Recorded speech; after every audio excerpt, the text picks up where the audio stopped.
RSS குழந்தையிடம் குட்டிபால் குடிக்கிறதுக்காக 2 அமைப்பு போயிருக்கு. அந்த அமைப்புகள் நியாயமாக நேர்மையாக இந்த ஆட்சியை காப்பாற்றும்படியான செயல்களை செய்தால் நலமாக இருக்கும். அதிகாரம் வந்து விட்டதேன்னு ஆணவத்தில் ஆண்டிங்கன்னா பாவம் அந்த மனுஷன். சரியா? ஆட்சியிலையும் பங்கு அதிகாரத்திலையும் பங்கு அப்படின்னு சொல்லி வெளிப்படையாக பேசினப்ப கூட்டணிக்கு போக வக்கு இல்லாமல் ஒரு கோடை ஓட்டான், தைரியம் இல்லாதவன், என்னென்ன விமர்சனம், கூத்தியா வரைக்கும் போயிட்டீங்க. கூத்தியா வரைக்கும் போய் பேசினவங்க நீங்கள் இன்றைக்கி போய் அவங்ககிட்ட போயிட்டு அமைச்சரவை வாங்கியிருக்கீங்க. மக்களுக்கு ஏதாவது நல்லது செய்யுங்க, மக்களுக்கு ஏதாவது நல்லது செய்யுங்க. ஆனால் ஒரு விஷயம் மட்டும் புரிஞ்சுக்கிங்க, திமுக தன்னை திருத்தி கொள்ள வேண்டும். ஆர்எஸ்எஸ் என்று சும்மா அந்த பூச்சாண்டியை காமிச்சிக்கிட்டே இருந்தீங்க. இப்போ ஆள்றதும் ஆர்எஸ்எஸ் அப்படின்னு நினச்சிக்கிங்க. ஆனால் அந்த ஆர்எஸ்எஸ் ஆள்ற இடத்துக்கு எப்படிலாம் பேசுனாங்களோ இவனுங்கெல்லாம் ஓடுறானுங்க பார்த்தியா, பதவி. அதான் அதிகாரம் என்பது மிக வலிமையானது. அந்த அதிகாரத்தை கைப்பற்றுவதற்கு என்ன வேணாலும் செய்வாங்க, என்ன வேணாலும் செய்வாங்க. திரு முத்துவேல் கருணாநிதி ஸ்டாலின் அவர்களுக்கு நான் ஆரம்பத்திலேருந்தே வீடியோ போட்டுட்ருக்கேன். இவனுங்களை நம்பாதீங்க, நடுத்தெருவில் ஈத்து விட்டுருவானுங்கன்னு சொன்னேன். அப்போல்லாம் யாருமே கேட்கல. இன்னும் நான் சொல்கிறேன், இப்போ இது கூட நிலைக்குன்னு நினைக்கிறீங்களா? நீங்கள் தான் அமுச்சு விட்ருக்கீங்க, போ வாழ்ந்துக்க அப்படின்னு. ஒரு அறிக்கை உங்களால் கொடுக்க முடியலையே. திராவிட முன்னேற்ற கழகத்தால் ஒரு நிரந்தரமான ஒரு அறிக்கை தர முடியல பார்த்தியா? அப்போ நீயும் சங்கிதானே, சங்கின்றீங்களே. அந்த சங்கி கிட்ட போயிட்டு கூத்தாடினீங்களே, அந்த கூத்தாடிக்கிட்ட போயிட்டு ஆர்எஸ்எஸ் பிள்ளை நீங்களே, அந்த ஆர்எஸ்எஸ் பிள்ளைகிட்ட போயிட்டு இதை விட ஒரு கேவலமான ஒரு முடிவை மக்கள் கொடுத்துருப்பாங்களா? இவங்கெல்லாம் அரசியலுக்கு முன்னாடியே கூட்டணியில் சேர்ந்திருந்து வெற்றி பெற்றிருந்தாங்கன்னா வரவேற்கலாம். இந்த பதவிக்காக ஒட்டுமொத்த இந்த மக்களையும் மாதிரி சின்ன பின்னமாக்கிட்டீங்களே. நாட்டு மக்களும் நாசமாய் போக என்ற ஒரு வரலாறு இருக்குல்ல, நாசமாக பார்ப்போம். அது என் வாயில் சொல்லி நான் எதுவும் சொல்கிறதுக்கு இல்லை. சட்டம் ஒழுங்கு இப்போ சிறப்பாக இருக்கா? இப்போ தானே ஆட்சிக்கு வந்தார், அதனால் இப்போ அதை சரி பண்ண முடியாது. எப்போ ஆட்சிக்கு வந்தாலும் சட்டம் ஒழுங்கு அப்படி தான் இருக்க போகுது. சரியா? இன்னொரு விஷயம் சொல்கிறேன். மாண்புமிகு தமிழக முதலமைச்சர் சி ஜோசப் விஜய் அவர்களே, தமிழ்நாடு முழுவதும் இந்த இரவு 10:30 மணிக்கு மேலே இந்த இளைஞர்கள் ஒன்று கூடுவதை உரிய காரணத்திற்காக ஒன்று கூடுகின்றோம் என்ற ஒரு விஷயத்தை சேகரிங்க. எல்லாமே கஞ்சா போதையில் வீணாய் போயிட்டு கிடக்குறாங்க. இன்னொரு விஷயம் என்ன கேட்டிங்கன்னா, உச்சநீதிமன்றமே சாதிய வாரிய கணக்கெடுப்பு எடுக்க சொல்லி, உங்கள்கிட்ட பணம் காசெல்லாம் கேட்கல, சாதிய வாரிய கணக்கெடுப்பு எடுக்க சொல்லி ஒரு உத்தரவு பிறப்பித்திருக்காங்க. எடுக்க முடிஞ்சா எடுங்க, நீங்கள் எடுக்க மாட்டீங்க. ஏன்னா இங்கே நிறைய விஷயம் ஆர்எஸ்எஸ் இயக்கி கொண்டிருக்கிறது. உங்கள் கூட்டணிக்கு வந்தவங்க எப்படியெல்லாம் பேசினாங்க, பரவாயில்ல, பேசினவங்களுடைய அந்த சொல்லை ஏற்றுக்கொண்டு அவர்களை காலில் விழ வைத்து அமைச்சர் பதவி கொடுத்துருக்கீங்க. அந்த அமைச்சர் பதவியை இவர்கள் என்னவோ கொண்டாடிக்கிட்டு இருக்காங்க. அட பைத்தியம்!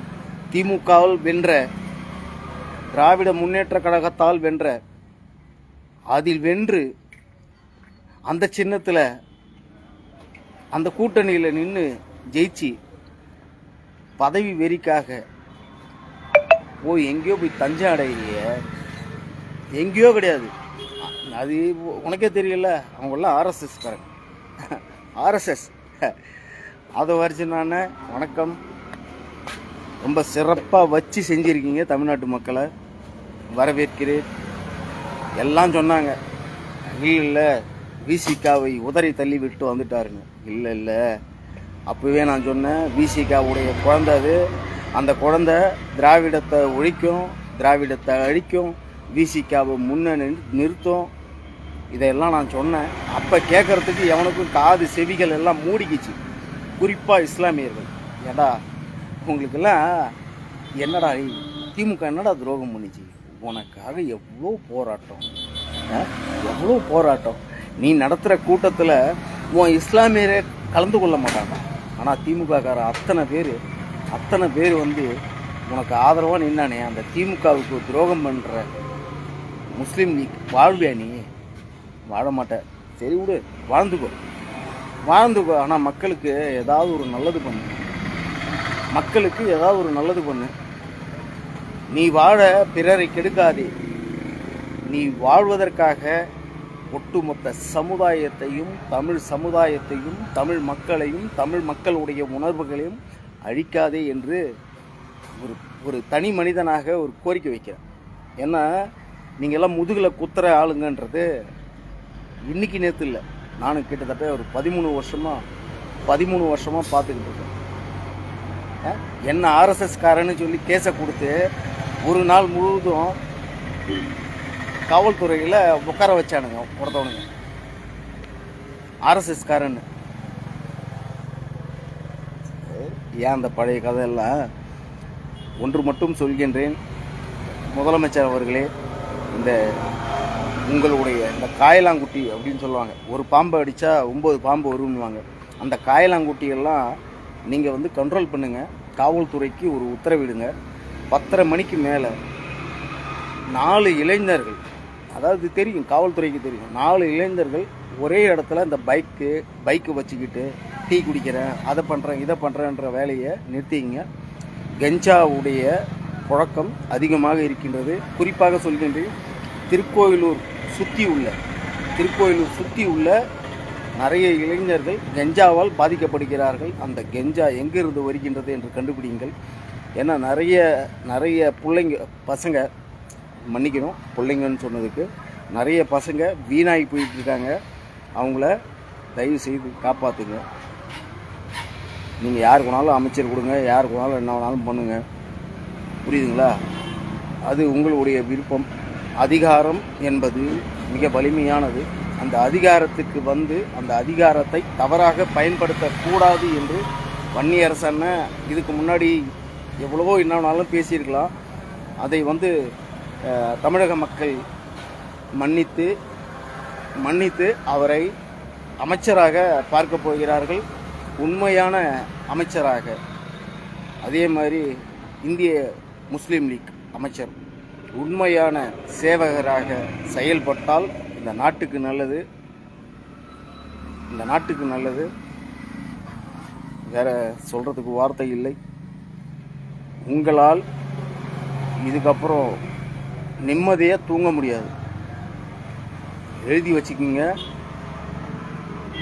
திராவிட முன்னேற்ற கழகத்திற்கு துரோகம் செய்தவன் எவனும் வாழ்ந்ததாக சரித்திரமே கிடையாது. நம்பிக்கையானவர்களை இழந்து விட்டார்கள் திராவிட கட்சிகள்.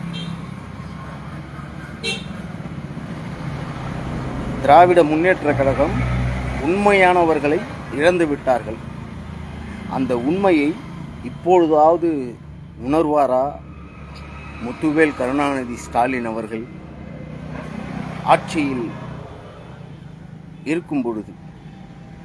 உங்களுடைய ஆட்சியை நல்வழிப்படுத்திய பாட்டாளி மக்கள் கட்சியை இப்பொழுதாவது நினைவில் கொள்வார் முத்துவேல் கருணாநிதி ஸ்டாலின்.